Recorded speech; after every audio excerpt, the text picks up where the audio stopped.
good afternoon, everyone. And we're very excited to have an esteemed panel of guests available here today to discuss the hot trends in HCI and how it's helping customers to simplify and automate to make the journey to a next generation data center.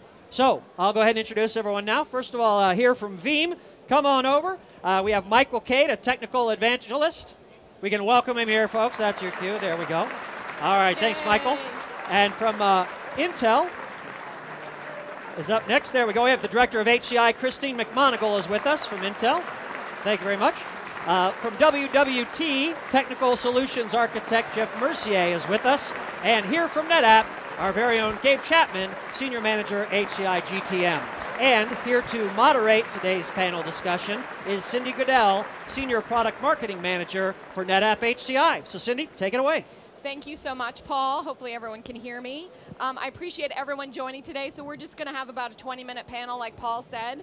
So I'm going to just get started. Let's jump right in. So are you guys seeing that the next generation data center is really becoming part of the strategic business model for your customers, or is it just nice to have? So Michael, let's start with you.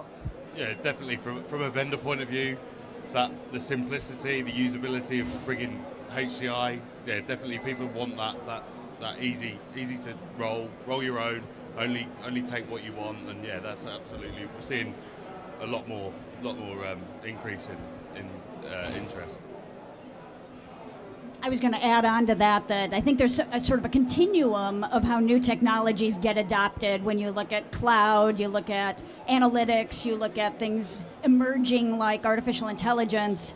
And when they first come on the scene, they're perhaps more of a nice to have as early adopters are experimenting with them and trying to figure out just where they add value. But once that value is proven, then you see people starting to adopt them more quickly, and they become much more of a imperative to adopt. And when you look at HCI as an example of that, when it first emerged several years ago, it was being experimented with in pockets of people's infrastructure, like VDI or like test and dev environments. But now that the value's already been proven of HCI, you see it being deployed for a real broad range of mission critical workloads now. Yeah, completely agree to what both of you said. I think the other part is a lot of companies now need to be quick, they need to be nimble, they need to adapt to the changing market. And I think the hyper-converged infrastructure really helps them do that.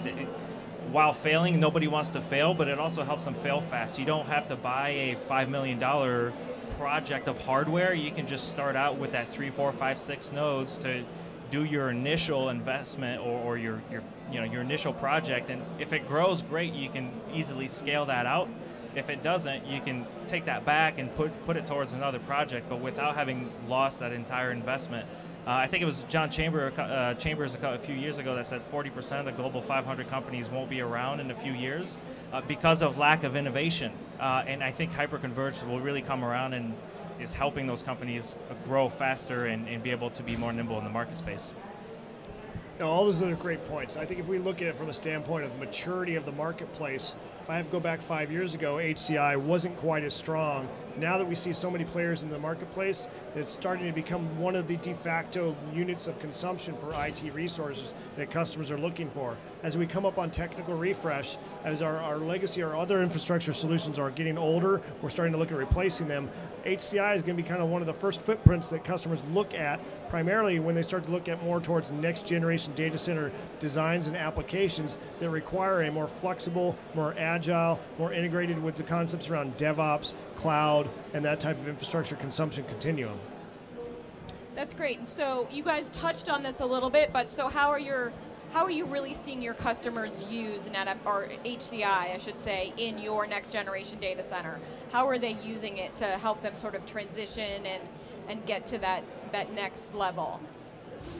Christine, do you want to start us off? Sure.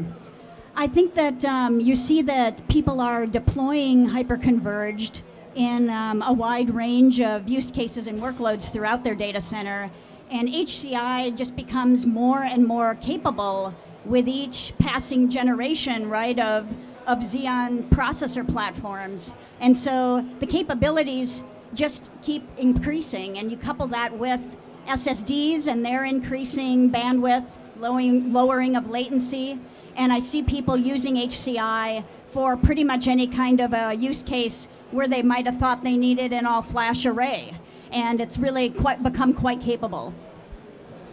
Jeff, do you want to add to that? Yeah, absolutely. So yeah, I think you have a great point around the technology. Just bringing in a hyperconverge and making sure, in 3 months from now, if you need new stuff and NVMEs are coming out to be, cost effective, you can bring in hyperconverged and really start that technology trend to be innovative, more innovative within the data center, just from a technology standpoint. But I think hyperconverged is still kind of a land and expand. Let's get our feet wet in it. Let's make sure that it works for us. Maybe it's a VDI, maybe it is test dev, but it is absolutely moving into the enterprise space and getting those big Oracle and SQL database workloads. Yeah, I think what we're seeing, or I'm seeing with certain customers, especially over in Europe, is they're potentially going for the more modular approach. So they're dipping their toe in the water, if you will, and then they're looking at how they can expand. And then if the new technology does come along with new processors, new disks, doesn't necessarily matter. There's no downtime. You just keep bolting on those modular approaches, and then you're just expanding, scaling out, and then remove the older tier of nodes. No, totally. And so, one thing I do see is that I see a shift or a pivot from the HCI. The first generation of HCI products came out that were kind of targeted after specific use cases or specific silos.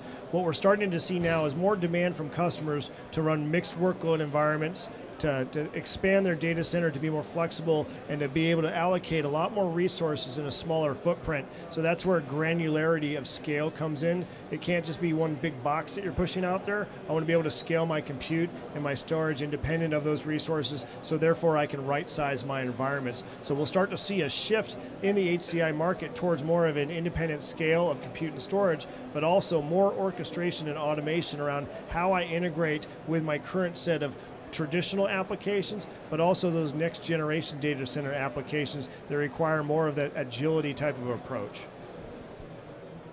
Yeah, I think just to add there is around the, so rather than going out and buying that or spending that 5-year capex, that large amount, you can go out and buy that first year. You know much more from an infrastructure point of view where your infrastructure is going in the next 6 to 12 months. And then rather than having to outlay all of that capital investment on a 5-year project that who knows what your systems are going to do in that 5 years. So you've got that modular approach to that.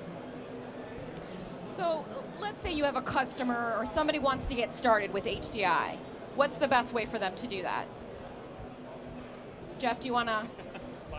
Yeah, buy one. That's a great way. But so what? Yeah. So what is the best way for them to get started? What are the things that they should consider? Yeah, no, I think stop thinking about it from a bottoms up type of architecture, but understand the application, understand your requirements and the use case, and then really pick the vendor or the features and functionality that specific HCI vendor has to offer that'll meet your needs. Now, that gap is closing very quickly, so a lot of times it becomes, well, which hardware do I want? Or, I don't really trust this, or whatever the case may be. But it's definitely, you need to understand your application. A lot of times you'll go out there and there'll be all rainbows and unicorns, and then you get it in your data center and you figure out that, oh, well, maybe I should have done a little bit more research. So I think definitely checking out who's out there, what they have to offer, and how that fits your use case is the best approach, and not just bringing it in and then trying to retrofit the use case around it.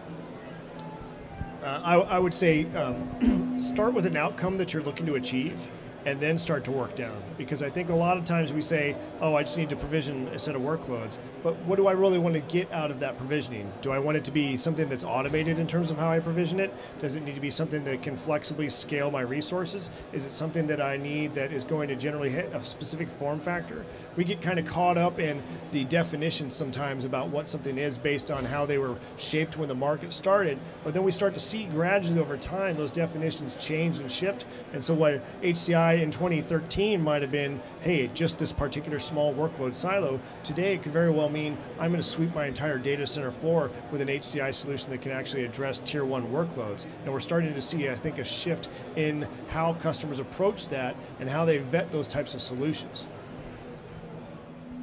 I was going to add on to that, start with a POC. Look for an area of your infrastructure that needs modernization, whether it is increased scalability or you're seeing cost pressures, and start with it there. And as Jeff said earlier, land and expand. And the other thing I would recommend is definitely starting with an all-flash approach, such as NetApp's here. It'll be much easier for you to be able to run a wide range of workloads without having to play around with restructuring and moving things around as much, and it will prepare you for the future.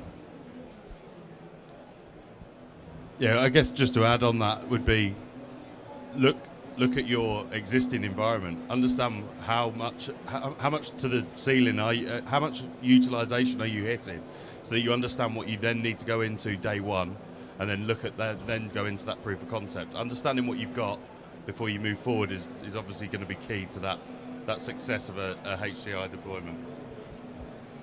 Okay, so Gabe, we just announced NetApp HCI back in June.